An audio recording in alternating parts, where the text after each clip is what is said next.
How do you think the fallout from the failed rebellion will play out in Ukraine going forward? Mr. Secretary, I believe that it's going to have a negative effect on Russian morale. It's already had a positive effect on Ukrainian morale. The Ukrainians, as you've pointed out, are preparing. They're in the first phase of this counteroffensive that's making steady progress. They haven't committed their main forces yet. They're about to do that someplace along the line. And so this question about Putin, and not just Putin, the whole chain of command, Mr. Secretary, this is a problem for the whole Russian chain of command. They're not sure who's in charge any longer.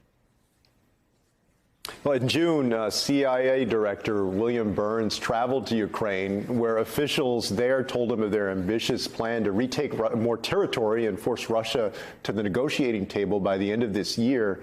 Based on what you know, how feasible is that? That could happen. That could happen. What it depends on right now is the Ukrainians' ability to find the weak point in the Russian line. Once they find that, if they can break through, and they're taking their time, they're waiting to exactly choose the right time to try that main offensive.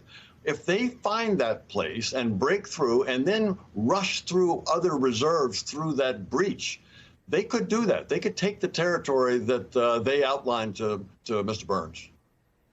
Before I let you go, I want to ask you about the fate of the Wagner Group. What do you make of Belarusian President Alexander Lukashenko offering housing for the Wagner Group at an abandoned military base? You know, we haven't seen Mr. Prigozhin lately, ever since this whole thing unraveled last weekend. So we're not sure where he is. We understand that the Russians have given the Wagner Group the choice of going to Belarus with him, if it's indeed there, or retiring, going home, or joining the Russian military. Right now, it's not clear that the Wagner Group will be a coherent operating force any longer in the Russian effort. And one last question.